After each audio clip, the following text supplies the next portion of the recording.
Assalamualaikum warahmatullahi wabarakatuh. Waalaikumsalam. Innal hamdalillah nahmaduhu wa nasta'inuhu wa nastaghfiruh. Wa na'udzu billahi min shururi anfusina wa min sayyiati a'malina. May yahdihillahu fala mudilla lahu wa man yudlil fala hadiya lahu.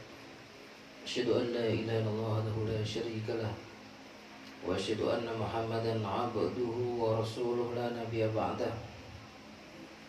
Allahumma shalli wa sallim wa barik wa an'im ala nabiyyina Muhammadin wa ala alihi wa ashabihi wa man tabi'ahum bi ihsan ila yaumil qiyamah. Nashkurullah azza wa jalla bi ni'matihi la tuhsuha. Sehat semua Bapak Ibu? Alhamdulillah. Jangan pernah untuk lelah bersyukur kepada Allah Subhanahu wa taala. Karena sejatinya nikmat Allah itu mustahil mampu kita hitung. Kalaulah kita mau menghitung nikmat Allah, habis isya saja coba hitung sampai pagi nggak akan ketemu. Bagaimana nikmat kesehatan, bagaimana nikmat mata kita mampu memejamkan saat lelah, bagaimana nikmatnya lidah kita mampu berzikir kepada Allah Subhanahu wa taala. Dikasih saja Ibu sariawan 5 biji, di lidah 2, di atas 2, di bawah 1, itu sudah nikmat yang mana lagi yang harus kita sustain? Gak ada. Maka wa qalilum min ibadiyasy syakur. Gak banyak orang yang pandai bersyukur. Salah satunya adalah di mana Allah mudahkan sampai di penghujung Ramadan ini kita masih istiqomah insyaallah. Dan kalau ditanya tentang tanda-tanda kesuksesan Ramadan, saya melihat semoga saja Allah Subhanahu wa taala memberikan pertanda itu pada Buya Rama, Buya Haji Rama. Karena salah satu tandanya adalah al-hasanatu ba'daha, hal jazaul ihsan illal ihsan. Jadi gini Bu, ada orang-orang, golongan orang-orang yang Ramadan di awal itu, sebelum Ramadan ya, jauh sebelum Ramadan itu, malas beribadah, malas baca Quran, malas berjamaah. Kalau ada taklim tuh ogah-ogahan ikut. Tapi ketika bulan Ramadan dia tiba-tiba semangat. Kalau ke masjid sof paling depan. Kalau ke masjid dia tilawahnya luar biasa, sedekahnya, qiyamul lailnya, tarawihnya, semuanya luar biasa. Hanya saja ada golongan yang pertama ini adalah ba'da Ramadan itu kemudian satu persatu kebiasaan itu hilang.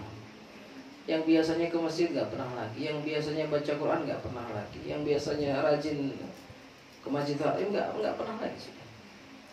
Ini ulama menyampaikan, Muhammad Bishir Al-Hafi adalah golongan orang-orang yang buruk akhlaknya terhadap Allah Subhanahu wa taala. Ya'buduna wa yastahiduna illa fi Ramadan. Jadi mereka ini menyembah Allah, berjihad untuk ibadah hanya ketika bulan Ramadan saja. Habis itu ditinggal lagi Qur'annya itu. Ini alamat Ramadannya gagal. Ini alamat Ramadannya apa? Tidak sukses. Dan golongan yang kedua adalah golongan orang-orang yang memang sebelum Ramadan itu sudah biasa untuk bermuamalah dengan kebaikan-kebaikan.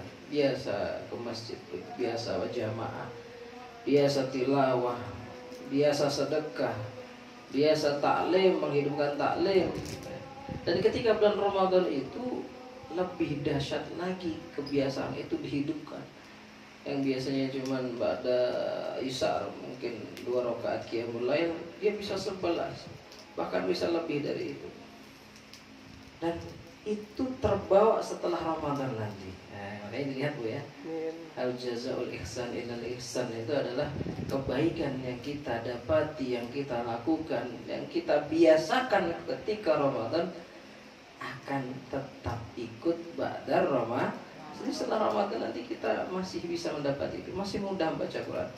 Kalau sekarang ibu-ibu rahmat Allah Subhanahu wa taala mampu atau dimudahkan atau nyaman baca Quran, Tentu kita tahu kenapa rahasianya. Karena sufidatis sayatin, setan-setan belenggu. Nah itu jadi kita lebih mudah baca Quran, lebih mudah untuk bermuamalah dengan kebaikan-kebaikan akhirat, itu lebih mudah. Tapi nanti setelah Ramadan itu beda Bu. Ibu puasa di bulan Ramadan terkondisikan ya, semuanya ikut puasa. Nanti puasa Syawal saja itu sudah kerasa bedanya, itu berat itu ya. Tiba-tiba anak udah minum es teh aja depan kita ya. Tiba-tiba kalau ada satu rumah di situ yang nggak puasa, dia udah bikin minuman dingin atau apa makan. Nah, itu sudah beda lagi ya, nuansa ketika saum di luar Ramadan. Tetapi kalau itu mampu kita pertahankan, itu pertanda Ramadan kita insya Allah diterima oleh Allah Subhanahu Wa Taala. Yang kedua adalah ada rasa takhwif ya, tadi itu ada rasa takut, ada rasa khawatir. Ya Allah, Ramadan saya ini diterima apa enggak? Ya Allah, ngaji saya semalam suntuk. Ya Allah, ibadah saya, qiyamul lail saya diterima apa enggak ya Allah? Sedih. Dan insya Allah itu adalah min alamah, tanda-tanda Ramadan kita diterima. Karena apa? Banyak orang yang khawatir, bahkan ada orang yang menghitung hari Lebaran. Lama amat sih, lama amat Lebaran. Pengen berpisah dengan cepat dengan bulan Ramadan. Padahal ulama-ulama salaf dulu, orang-orang soleh dulu sedih Bu, sedih. Kita akan merindukan soft-soft rapat ketika taraweh. Kita akan merindukan nuansa banyak orang baca Quran. Kita akan merindukan suasana itu. Dan apakah kita akan bertemu lagi di tahun depan? Belum tentu. Jangankan kita ini mendapati teman-teman kita beberapa minggu, beberapa hari sebelum masuk bulan Ramadan, Allah sudah cukupkan umurnya. Makanya ketika Allah mudahkan air mata kita menetes, Rasulullah sallallahu alaihi wasallam menyampaikan, ainani la tamassuhuma an-nar. Ada dua air mata, yang mana air mata itu nanti ketika menetes akan menjadi penghalang dirinya dari api neraka. La tamassuhuma an-nar. Neraka itu, api neraka nggak akan bisa melihatnya. Saya tanya dulu, nangis karena merasa takut, nangis karena sedih dengan amal soleh kita, nangis karena ingin mendapatkan kedudukan yang baik, ridho Allah Subhanahu Wa Taala, itu mudah apa susah? Halo? Susah. Kalau nggak hatinya bersih susah. Ainun apa? Itu mata yang dia meneteskan air mata karena khosyah, karena rasa takut kepada Allah Subhanahu Wa Taala. Itu luar biasa. Kalau kita ada rasa takut sama Allah Subhanahu Wa Taala, pikiran kita cuma satu.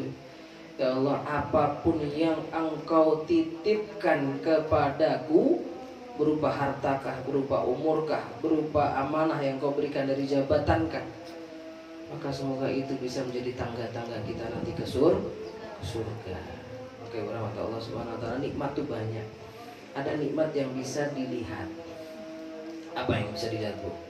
Rumah kita, anak kita, apalagi mobil kita, motor kita. Ya, itu nikmat-nikmat yang mampu dilihat, mampu dirasakan. Tapi ada nikmat-nikmat yang mungkin kita abaikan. Apa itu nikmat-nikmat yang lain? Banyak. Kenikmatan saat dimana kita itu mampu baca Quran dengan lama, itu nikmat bro. Kenikmatan saat kita sholat, itu luar biasa. Enggak mudah sholat kemudian mampu menikmatinya. Sesungguhnya yang berahmat Allah Subhanahu Wa Taala, orang yang jauh dari maksiat kemudian hatinya bersih, maka dia akan mendapatkan, mudah sekali mendapati ketaatan Allah Subhanahu Wa Taala. Makanya ibu-ibu akan tercengang mungkin kalau mendengar ada seorang Imam Ahmad bin Hanbal. Beliau kalau sehari itu sholatnya berapa rakaat? Ada yang tahu? 300 rakaat. Karena nikmat ya, karena nikmat bagi mereka itu nikmat. Kalau kita kan ya pengennya cepat gitu kan, ya pengennya, padahal berlama-lama dengan Allah itu kan nikmat. Makanya kenapa Rasulullah SAW idza hazabahu amrun shalla. Kalau ada masalah Rasulullah larinya sholat. Rasulullah itu kalau ketemu Bilal, ya Bilal, arikhna biha, istirahatkan aku dengan adzan. Jadi dengar suara adzan itu istirahat, ngecas. Kalau baterai itu baterainya habis itu dicas dengan sholat. Nah kita kadang-kadang Allahu Akbar, Allahu Akbar, lah udah adzan aja sih, udah nanggung amat. Ya belum kelar, seakan-akan dia nggak nyaman dengan suara adzan itu. Padahal dulu orang-orang dulu itu intidorus sholah ba'da sholah. Salah satu amalan yang mengangkat derajat seseorang, menghapus dosa-dosa seseorang itu apa? Intidorus sholah, menunggu waktu sholat, bukan ditunggu sholat. Kita ini banyak kan ditunggu, udah ditunggu nggak datang-datang. Datangnya nanti ketika menjelang injury time, sholat duhur menjelang sholat asar menjelang sholat maghrib menjelang gitu terus. Idza ta'akharta fi sholatika fa ta'akharta fi umuri dunya. Kalau kita mengakhirkan sholat, kalau kita meremehkan sholat, Allah juga akan meremehkan urusan dunia kita. Selesai. Makanya ibu-ibu kadang-kadang kan waktu kok nggak cukup, rezeki kok kayaknya banyak atau nggak cukup, keberkahan dicabut. Urusan dunia diremehkan juga sama Allah karena kita meremehkan sholat. Maka rahmat Allah Subhanahu wa taala itulah yang mengkhawatirkan kita. Tapi ingatlah, apapun kekhawatiran kita, cukuplah kita sadari bahwasanya ya Allah, alhamdulillah kau takdirkan aku untuk bisa sholat. Itu sudah kenikmatan sendiri ya Allah. Meskipun mungkin kita bukan tipe orang yang mampu dengan mudah khusyuk sholatnya. Ada gurunya Abu Hurairah bernama Abdullah Al-Qawariri. Kalau tadi Imam Ahmad bin Hanbal berapa rakaat tuh? 300. Beliau itu anaknya bercerita, ayah saya itu pernah cuman bisa melakukan setengahnya. Berarti berapa? 150 rakaat. Kenapa? Karena waktu di penjara beliau disiksa, beliau dipecut, beliau di penjara disiksa, badan sakit, lapar, dan beliau tetap melaksanakan sholat tapi hanya mampu 150 itu dalam keadaan sakit badannya. Kita ini sehat saja berapa? Seharusnya standarnya berapa sih kita sholat sebenarnya? Standar itu 40 rakaat. Dihitung dari mana? Pertama sholat wajib berapa? 17. Terus sholat qobliyah ba'diyah yang muakkadah kalau kita hitung ada berapa itu?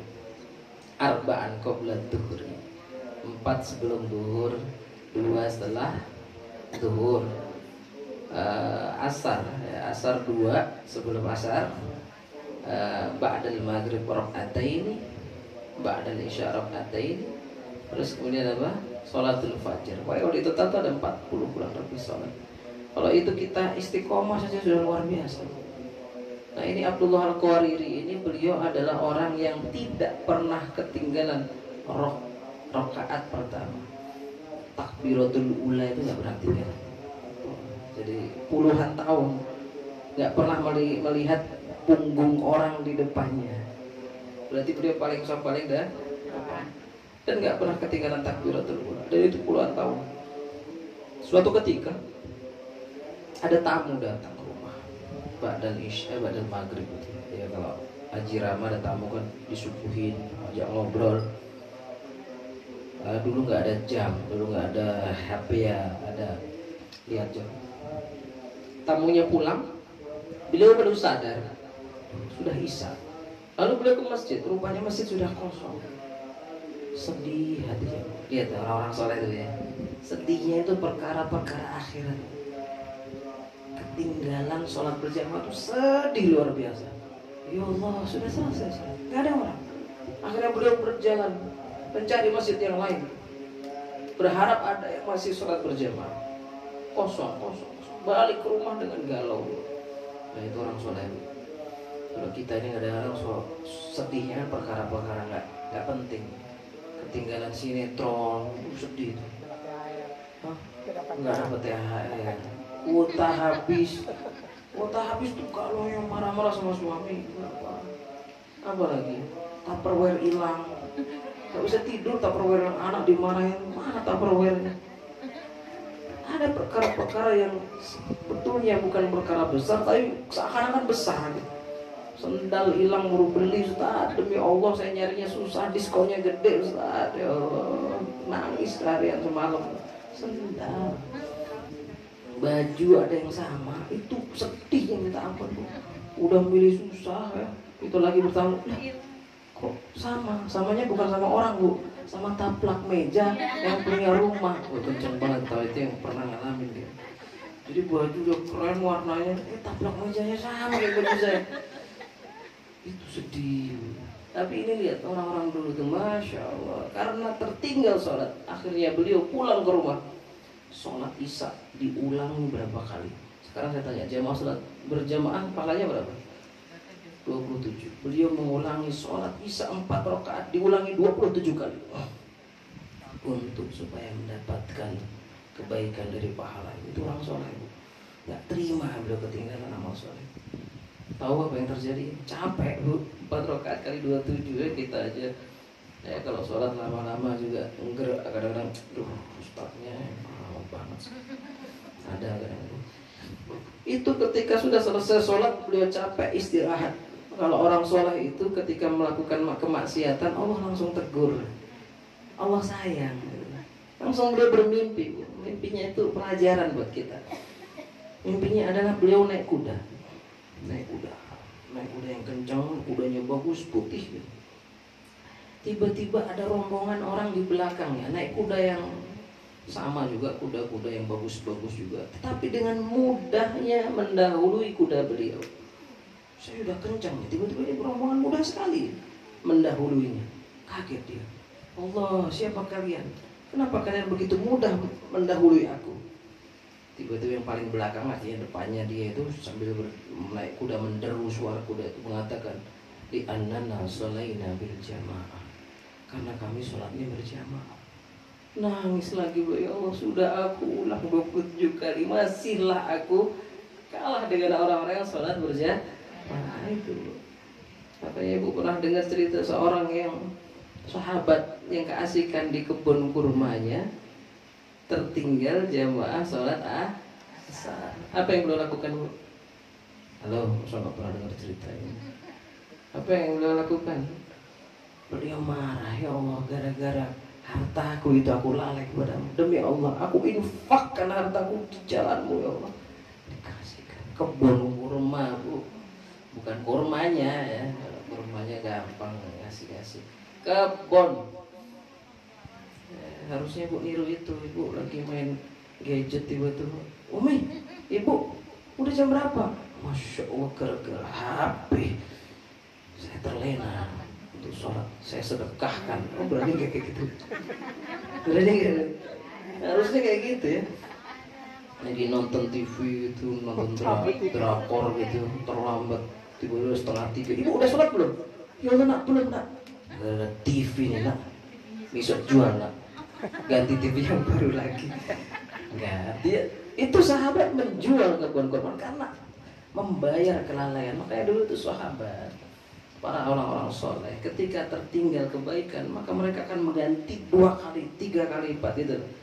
Ibu kalau misalkan hari ini membiasakan 1 juz, tiba-tiba hari itu Ibu sibuk nggak baca, besok demi Allah saya akan baca 2 juz. Gitu. Biasanya sedekah pagi subuh kita mendapatkan keutamaan sedekah subuh, apalagi Lailatul Qadar sehari pagi itu kita sedekah. Lupa kita, besok 2 kali lipat, 3 kali lipat gitu. Maka Ibu tahu nikmat banyak, nikmat sehat, nikmat kita dikasih orang tua yang kita rawat, demi Allah itu nikmat yang mahal. Ibu kalau dikasih Lamborghini, dikasih Ferrari, dikasih emas, itu lebih jauh nggak ada apa-apanya. Kalau kita dikasih orang tua yang sakit, yang kita harus bersabar merawatnya, itu pintu surga paling dekat dengan kita. Itu pintu surga, pintas, jalan pintas, shortcut ya kalau apa istilahnya, paling bisa memudahkan kita masuk surga. Karena apa? Ya memang butuh kesabaran. Orang tua itu, ya Allah, kita sudah memperlakukan dengan sebaik-baiknya, tetap masih ada kurang. Bukan ada kurangnya lagi, Ustaz, kurang semuanya Ustaz. Emosi. Ya memang kayak gitu orang tua itu. Nggak apa-apa. kita dimarahin, kita kadang-kadang Bu ada yang lebih menyesakkan lagi. Sudah kita merawat ya, kita coba untuk birrul walidain. Itu yang dihargai adalah saudara kita yang jauh baru datang, nggak ngerawat, nggak apa, ngasih duit, ngasih jajan. Oh nggak apa-apa, itu pahala. Jangan kemudian ibu ya Allah kasih sayang, enggak. Allah melihat, ibu nggak usah khawatir. Tetap kita nggak apa-apa. Dia lebih kelihatan sayang sama kakak kita. Kita yang merawat, yang nyuciin, yang mohon maaf nyebokin, nggak apa-apa. Ausatu abwabil jannah, birrul walidain. Itu mahal. Kita dikasih anugerah Allah Subhanahu wa taala, misalkan sakit, itu juga nikmat sebetulnya. Anak menggugur dosa. Ada kan seorang di Australia namanya Ali Banat. Dia itu kaya raya, Bu. Saking kayanya, sendal jepitnya aja harganya kalau dirupiahkan 7 juta, Bu. Berapa dolar gitu. Sendal jepit buat ke kamar mandi, Bu. 7 juta, Bu. Yang lainnya jangan tanya, mobilnya. Tapi Allah anugerahkan dia sakit, masih muda. Ibu kalau cari di YouTube ada tuh Ali Banat. Apa yang terjadi? Ketika didiagnosa sama dokter ada kanker yang sudah parah. Akhirnya dikatakan bahwasanya kalau prediksi kami sebagai dokter, umur kamu tidak lebih dari 2 tahun. Umurnya tidak lebih dari 2 tahun. Karena sudah menyebar. Apa yang terjadi? Seorang Ali Banat, ya Allah, seakan-akan habis dunia. Apa kenikmatan yang mau dibawa? Mau dibawa ke kuburan tuh Lamborghini-nya, Ferrari-nya, duit-duitnya. Dia langsung bertaubat kepada Allah. Dia kembali kepada Allah. Selama ini aku hura-hura, selama ini aku melalaikanmu ya Allah. Dan bagaimana pertanggungjawabanku nanti ketika aku menghadapmu? Akhirnya apa? Hartanya itu dibikin sekolahan, hartanya dibuat masjid, hartanya. Pokoknya setelah itu ibadahnya luar biasa. Hingga kemudian dia sudah sakit parah. Dia mengatakan, demi Allah, sakitku ini adalah hadiah dari Allah. Kalian sakit adalah hadiah. Hadiah itu kalau orang pun imannya luar biasa, sakit itu hadiah. Karena inilah aku dekat lagi dengan Allah. Dan akhirnya dia tutup usia. Kalau nggak salah kurang dari 2 tahun meninggal. Ini kisah nyata yang kita buat ibrah. Sebanyak apapun harta yang kita miliki bisa menjadi tangga kita di akhirat kelak kalau memang kita pergunakan di jalan Allah. Kayak berat Allah Subhanahu wa taala, nikmat sehat, nikmat orang tua yang kita rawat. Tapi ada nikmat yang tersembunyi. Apa itu? Ulama menyampaikan bahwasanya kenikmatan yang tersembunyi itu adalah jarang orang ingat nikmat ini. Apa? Yaitu ditutupnya aib kita, kekurangan kita. Saya tanya ibu punya aib nggak? Bapak-bapak punya nggak? Ustadz punya nggak? Banyak ustadz juga. Semua manusia punya. Muhammad Al-Wasi itu pernah ini ulama hebat. Apa kata beliau? Laukana lidunubi rihun. Kalau seandainya dosa itu punya bau, majalasa ilayya ahadun, nggak ada orang mau dekat sama saya. Kalau seandainya dosa itu ada aromanya, nggak ada orang duduk sama saya. Bau saya. Kalau seandainya dosa itu punya noktah, titik hitam, kita berbuat dosa ada titik lagi, maksiat lagi, titik lagi, hitam muka kita. Masih mampukah kita menegakkan kepala kita untuk bertemu dengan kerabat kita, teman? Malu, dosanya banyak deh, hitam banget. Tapi Allah nutup itu, Allah tutup itu. Wa asbagha alaikum ni'amahu dhahiratan wa batinah. Kalau di surah Luqman itu disampaikan, jadi Allah itu sudah menyempurnakan nikmat. Wa asbagha alaikum ni'amahu dhahir wa batinah. Ada yang tampak, ada yang enggak tampak. Apa itu yang enggak tampak? Masatara min uyubin nas, yaitu aib-aib kita ditutup sama Allah, nggak dibuka. Kalau dibuka malu kita. Lalu apa yang kita lakukan, Bu? Kalau kita sudah dikasih nikmat ini, Bu, simpan rapat, jangan dibuka. Ya, saya pernah melakukan dosa besar, Ustaz. Saya mau cerita sama suami, nah, sama suami pun dosa. Karena Allah sudah sama teman dekat apa lagi? Jangan. Bainana wa bainallah. Cukup kita semuanya bertobat. Ya Allah, saya malu dengan dosa saya ini kalau orang melihat, ya Allah. Tapi Allah tutup. Allah tuh itu kenikmatan. Jangan justru malah jadi gurur. Ada orang yang mah gurur tuh, orangnya nggak ada yang tahu dosa saya. Diulang lagi sama dia. Karena merasa nggak ada yang tahu, diulang lagi sama saya. Demi Allah, Allah akan buka itu aib. Dihinakan ya. Siapa? Seorang jenderal kah? Seorang punya jabatan tinggi kah? Habis dia, Bu. Kalau dia mengulang dosa-dosa itu kan tidak, justru apa? Justru bertaubat kepada Allah, menyesalinya. Dulu ada di zaman sahabat Umar bin Khattab ketika beliau menjadi khalifah. Ada seorang pencuri dihadapkan kepada beliau. Wahai khalifah, ini pencuri, kami tangkap. Langsung sahabat Umar bertanya, berapa kali engkau sudah mencuri? Apa kata pencuri itu? Allah, hada marrah qat. Ini baru pertama kali saya mencuri, wahai khalifah. Nah, namanya khalifah kan orang alim, ya, orang berilmu. Beliau mengatakan bahwasanya jujur kamu, berapa kali? Baru pertama kali ini saya ketangkap. Apa yang beliau katakan? Ma'asanallahu abadan. Tidaklah Allah Subhanahu wa ta'ala menyerahkan seorang hamba, membuka aib hamba, kecuali orang tersebut sudah mengulanginya berulang-ulang, dosanya berulang. Jadi Allah itu akan menyelamatkan seorang hamba fi awwali dambi. Kalau masih awal-awal berdosa itu Allah tutup. Bahkan bisa jadi 2 kali masih Allah tutup. Tapi kok dia mengulang-ulang, Allah buka. Akhirnya orang tersebut mengatakan, wahai khalifah, ini sudah 20 kali aku mencuri. Jujur deh. Gitu. Karena memang Allah itu sayang sama kita dengan menutup aib-aib kita.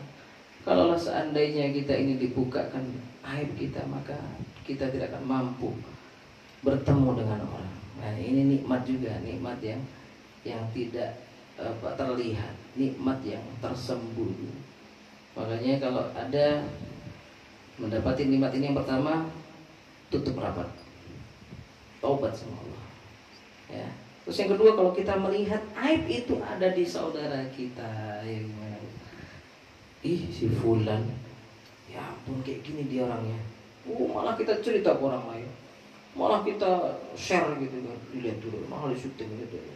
Dia berbuat dosa, disebarkan. Demi Allah, tidak seperti itu. Kalau kita melihat ada saudara kita melakukan dosa, melakukan maksiat, yang kita menjadi saksi atas itu, nasihati dia, tutup rapat. Rasulullah SAW menyampaikan, man satara musliman satarahullahu yaumal qiyamah fid dunya wal akhirah. Kalau ada orang yang mampu menutupi aib saudaranya, maka Allah juga akan menutup aibnya di dunia dan di akhir. Nah, sekarang ini Bu, justru malah ada profesi, saya bilang profesi, pekerjaan itu nyari kesalahan orang lain. Namanya buzzer. Cari kesalahan, nggak dapat kesalahan, dibuat fitnah. Yang difitnah siapa? Ulama. Yang difitnah siapa? Orang-orang yang nggak suka. Siapa? Orang-orang baik. Ya, mungkin kita tahu misalnya ada gubernur yang terlihat soleh, wah ini bahaya nih kalau jadi pemimpin. Ayo kita cari itu aibnya, nggak ketemu, cari, nggak ada, bikin, dibuat fitnah. Ini nikmat yang tersembunyi ini haruslah kita jaga.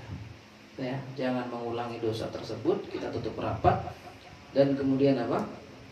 Jangan pernah menyebarkan kekurangan atau aib orang lain, karena nggak enak. Ya, orang itu malu gitu. Kalau misalnya di Aceh itu ada hukuman ya, bagi orang yang melakukan, bukan rajam, kalau di sana itu pukul, di apa? Dorb itu dipecut, melakukan perzinahan itu di depan umum. Malunya luar biasa. Kalau demi Allah itu lebih baik daripada nantinya dia menghadap Allah Subhanahu wa taala dan membawa dosa sebesar gunung. Maka menjadi taubat dia.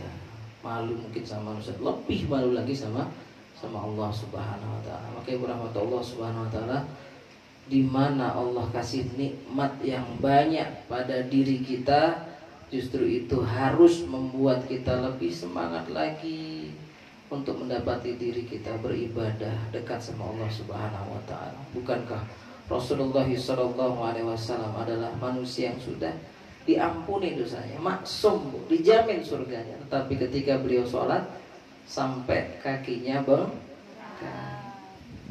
Bu, pernah kakinya bengkak? Iya Ustaz, bukan karena sholat Ustaz, tapi Ustaz dia apa yang digigit? Ya, digigit tawon. Saya pernah tuh nginjek tawon yang gede hitam tuh Bu. Saya pernah nginjek itu Bu. Wallah sakitnya. Jadi dia kayak mungkin udah mati atau apa? Saya nggak tahu. Saya injek. Tuh rasanya langsung bengkak itu. Tawon yang hitam, tawon apa itu? Besar itu. Saya injek. Bengkak gitu saya. Demam badan saya. Rasulullah itu bukan karena digigit tawon, bukan karena sholat. Ditanya kenapa engkau sampai seperti itu? Apakah aku tidak boleh menjadi abd dan syukur? Apakah aku tidak boleh menjadi hamba yang bersyukur? Nah, itu Rasulullah. Kita harusnya banyak dikasih nikmat juga harus bisa mendapati diri kita dekat dengan ibadah-ibadah itu. Maka rahmat Allah Subhanahu wa taala, semoga Allah anugerahkan kita nikmat yang ada penuh keberkahan. Keberkahan itu adalah tentara-tentara Allah. Keberkahan ada di anak-anak kita, anak-anak tumbuh saleh-salehah. Keberkahan ada di harta kita akan menjadi harta yang tidak berkurang sedikit pun dan mudah untuk berbagi. Ketika Allah berikan keberkahan itu ada di umur kita, mentala umruhu wa hasun amaluhu, panjang umur kita dengan banyak ketaatan. Dan kalau Allah ada pada ilmu, maka semoga sedikit ilmu yang kita mampu tapi bermanfaat buat orang lain. Nasta'udzikum fi ri'ayatillah. Wassalamualaikum warahmatullahi wabarakatuh.